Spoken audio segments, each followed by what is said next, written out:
Welcome to the St. Mary of the Hill Parish Centennial Celebration. We hope you enjoy this journey through the past 100 years. This presentation was completed with the help of generous volunteers going through hundreds of pictures, the Hartford Jack Russell Library Historical Room, and parishioners who submitted personal pictures. It would have been impossible to include every member from the parish. Selection was made on the quality and clarity of pictures and the highlighted events including in the presentation.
Our history begins with the numerous foreign-born immigrants who came to Wisconsin to farm the inexpensive lush glacier hills from Ireland and Germany.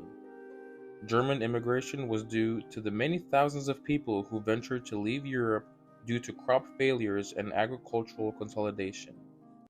Pictured is the Kopsel family who came from Germany and raised 7 children and farmed 130 acres, which was typical for the times. The Irish immigrants came to escape the Great Famine from 1845 to 1849, and by 1850 there were 21,000 Irish immigrants settled in Wisconsin.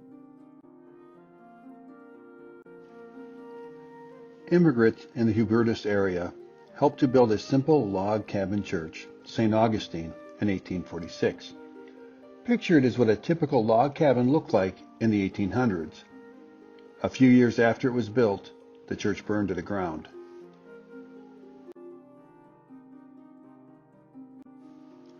One year later, in 1856, the parishioners of St. Augustine decided to rebuild on 4 acres of land deeded by Peter Werner to Bishop Henny on January 8, 1850, for the sum of $20. The walls were made of solid stone masonry gathered from the countryside.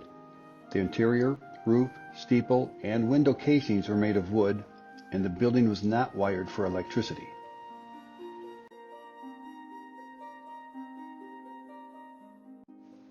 In 1922, another fire devastated St. Augustine Church, leaving only a stone shell. The baptismal font was the only thing salvaged and is kept at Holy Hill. It was thought that a charcoal ember started a fire. Insurance collected on the church was $5,000, and the lowest bid to rebuild using the existing walls was $14,000.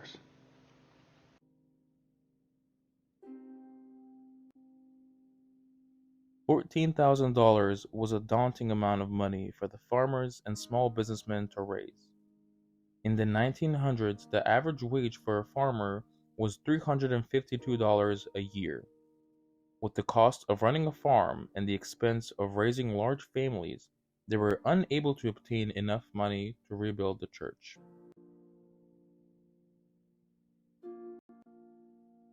Graciously, the Carmelite friars invited the parishioners to make Holy Hill their place of worship. Many parishioners took up this offer and traveled by horse and buggy and automobile to Holy Hill for Mass.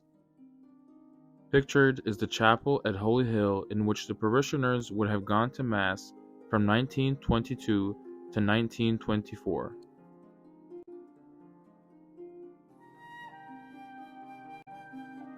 In 1924, Archbishop Mesmer decided to dissolve St. Augustine's and created a new parish at Holy Hill that we now know as our beloved St. Mary of the Hill Parish. After the formation of the parish, 10 acres were purchased with the condition that if the parish ever dissolved, the land would go back to Holy Hill.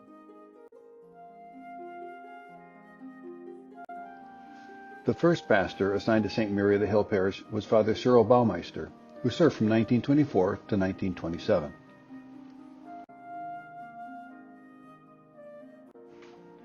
Pictured is the first financial report from 1924.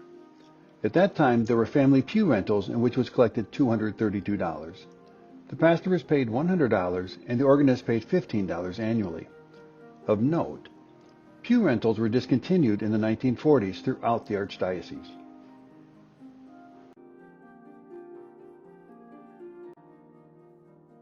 While 50 families are recorded as the parishioners in 1924, only half of the families rented a pew.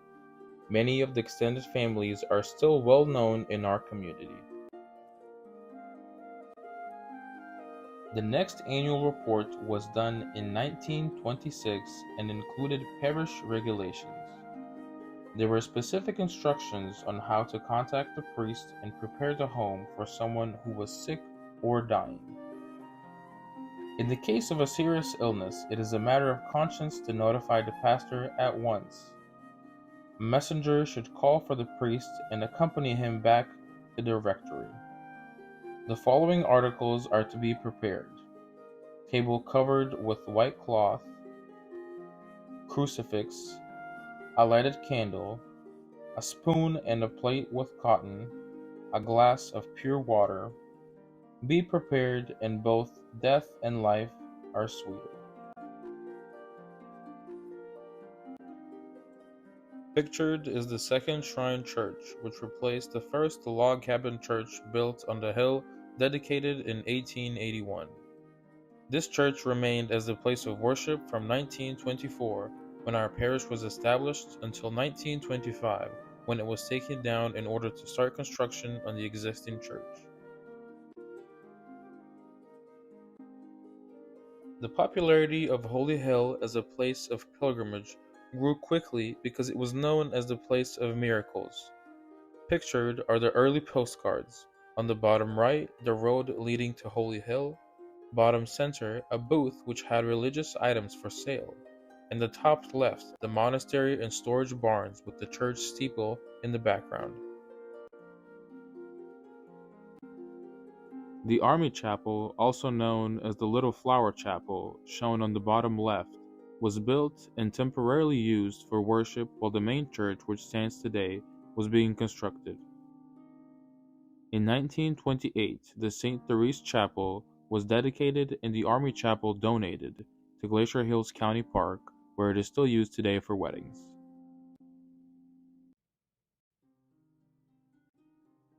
The main church was dedicated in 1931. By the 1960s, the St. Mary of the Hill parishioners were attending Mass in the St. Therese Chapel due to the many thousands of pilgrims attending Mass in the main church at Holy Hill. Our parish was very active, as these early pictures show. Pictured are men from the parish playing cards, and of the women dressed in their wedding or other bridal gowns to participate in the May crowning. After 47 years of worshiping at Holy Hill, the St. Mary of the Hill parishioners wanted to have a place to call their own to gather and hold special events. A new chapter in the history of the parish was about to begin. George Farley was a chairman of the parish council and head of the building committee, and this lawyer trustee of St. Mary's Parish and general superintendent of construction.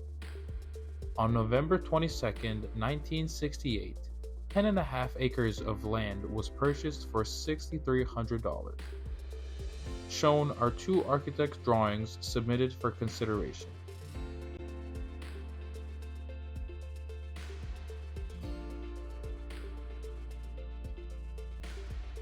The St. Mary's Parish Center was approved with the condition that it did not compete with Holy Hill in aesthetics. A simple structure lacking a steeple or cross was selected to meet the criteria. From the entryway, an office was on the left, where the ladies' bathrooms are today, and it was used as the pastor's office. Both ladies' and men's bathrooms were on the right. The kitchen and sacristy/vesting room are still used today. Bars on the ceiling were used to move collapsible walls to create classrooms. The new facility did not have air conditioning.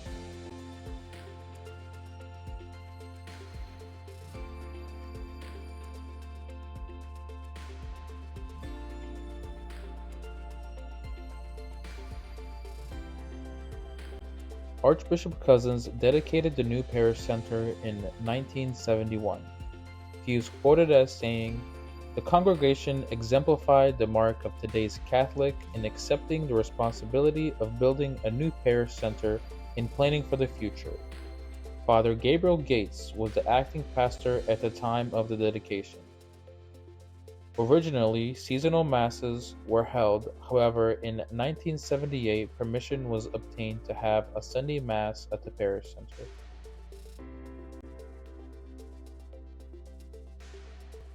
A first addition to the church was added in 1988 while Father Trulio was pastor.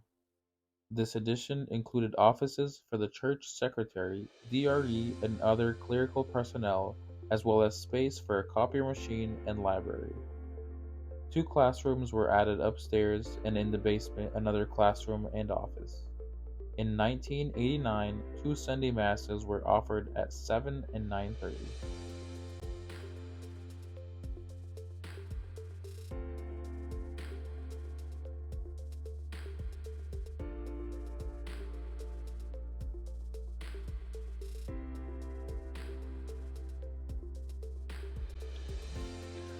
As the parish grew, more space was needed for classrooms, offices, and additional bathrooms. A third addition was approved and a building committee was formed. Construction started in 2004. At this time, Father Mark Develis was pastor.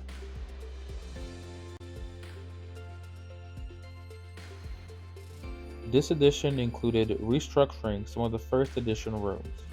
A classroom was divided into 2 rooms to form the chapel and the vesting area that we have today, and the offices next to the administrative offices were divided into 2 to allow for a multi-purpose room for equipment and a library. Classrooms and more office space, as well as bathrooms, were added in the basement. A statue made in Italy was purchased in 2000 to beautify the outside of the parish. It was shipped to Green Bay, where parishioners went to pick it up. The beautiful statue was to honor our patroness, the Blessed Virgin Mary.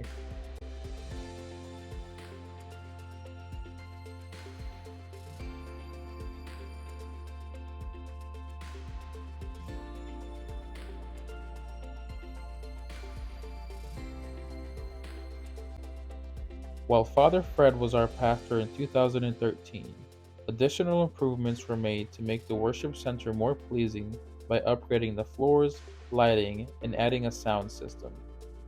A vaulted ceiling was created, and the bars which divide the worship space into classrooms were removed. A tricircular adornment, known as the Cloud, was donated and placed above the altar representing the Trinity.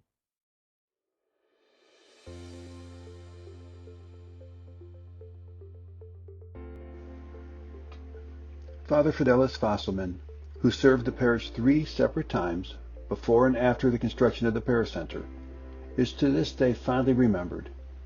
He had a reputation of always being interested in the welfare of all parishioners and of making hundreds of home visits. One parishioner, who was in the Washington County Jail at the time, recalled that during a winter blizzard he thought he would not get visitors, but to his surprise Father Fidelis arrived to see him. Father Fidelis loved sports and was often in attendance at football games at Hartford Union High School. He not only served at St. Mary of the Hill Parish, but he also completed 3 tours of duty in Vietnam as an Army chaplain. Father Fidelis was born to eternal life on March 14, 1996.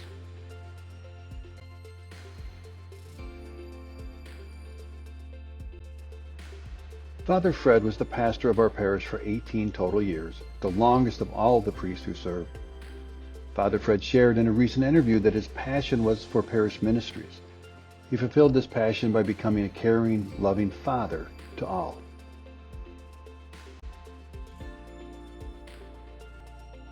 Father Fred was integral in overseeing the 75th and 90th church anniversaries, furnishing the classrooms, offices, and the chapel after the second renovation. He oversaw obtaining the statue of Mary and the dedication, helped with planning to remove 2 huge dying pine trees, and building the storage shed which was erected by volunteers. There was a propane tank on the office side of the building which he had removed and connected the parish to a gas line underground to Holy Hills Line. He supported the beautification of the walkway to the office doors and the inside of the worship area renovation. He oversaw the creation of 2 parish directories and conducted a pilgrimage to Italy, just to name a few of the things he helped our parish to accomplish. Father Fred had a passion for inspiring and supporting activities for our youth. With fondness, we remember pizza with the pastor, youth masses, wiffle ball with the Carmelites, bowling outings, and All Saints Mass and trunk or treat. He loved visiting the religious education classes and talking with our youth, answering questions, and seeing the spark of understanding when they made connections with the faith. The sacraments are the most enduring to him, and where he saw new life. He likened it to spiritual procreation. This slide has some pictures from his farewell party.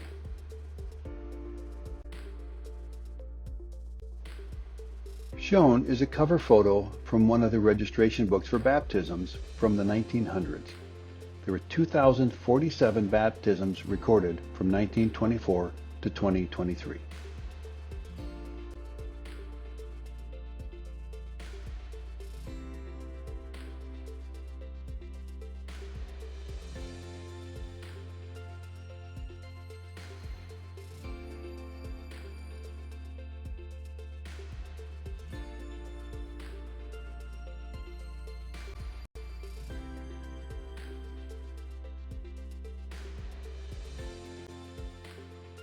This photo is one of the first communion register. It's from 1958 to 1961. Since 1924, there have been 1,120 first communicants recorded.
Pictured is a photo from one of the marriage register books. There have been 1,966 marriages from 1924 to 2023.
The first Holy Hill Art and Craft Fair was held in 1974 in the hayfield next to the current parish parking lot.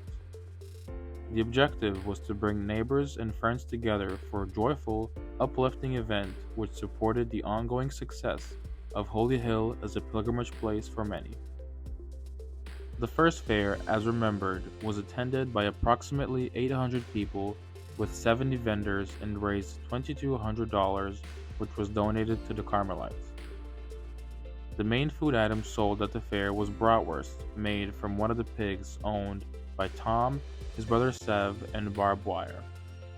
Today, there are 260 booths and attendance is over 10,000 people. The donation for the Carmelites for the past few years has been $110,000. The fair has been held every year for the past 50 years and continues to be hosted by neighbors and volunteers.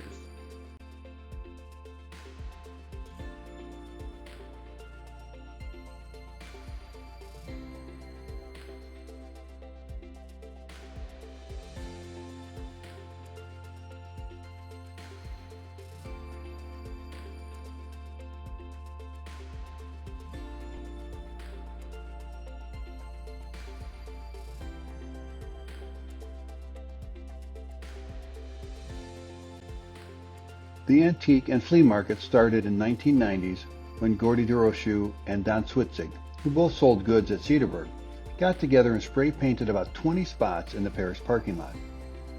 The flea market was a way to raise money for the parish. Now we have 266 spots, which 193 vendors typically purchase for the event. While it is unknown how much was grossed the first year, in 2022 we had an all-time high of just under $40,000.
Hello, my name is Father Jude Peters, and I am the current pastor of St. Mary the Hill Parish. As you know, we're celebrating the 100th anniversary of our parish here at Holy Hill, and we were founded in 1924 when St. Augustine Parish in Richfield burned to the ground. And Archbishop Mesmer asked the Carmelites to take the pastorship of the parish, and they were worshiping at Holy Hill, and then he suppressed St. Augustine Parish and created St. Mary the Hill Parish. And our first pastor was Father Cyril Baumeister, and the Carmelites have filled that position for the past 100 years. The interesting thing is, I wasn't supposed to be the pastor here. Another friar has been designated to become pastor, but he chose not to because of reasons for health. So our provincial approached me and asked if I would consider becoming pastor of St. Mary the Hill, and I said yes. And I'm glad I did, because it's a wonderful faith community here at St. Mary the Hill Parish.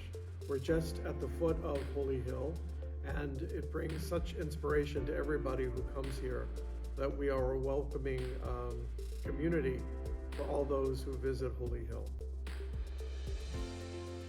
I was appointed pastor of St. Mary the Hill on the recommendation of our provincial, at the time it was Father Michael Berry, on October the 1st, 2020, which is the feast of St. Therese of the Child Jesus, and she's also my patroness. So it was a blessing for me to be installed as pastor on that day. One of the biggest challenges we're facing now at St. Mary the Hill, because we are a thriving parish, is the construction of our new worship space. So we are building our own church. So we'll have an adequate space for dedicated worship, celebration of Holy Mass on Sundays, and baptisms and so forth. And we still have this wonderful relationship with the Basilica at Holy Hill, because the Carmelite pastor of St. Mary of the Hill has always been a Discalced Carmelite friar. And we're very blessed to have participated in the life of the parish these past 100 years.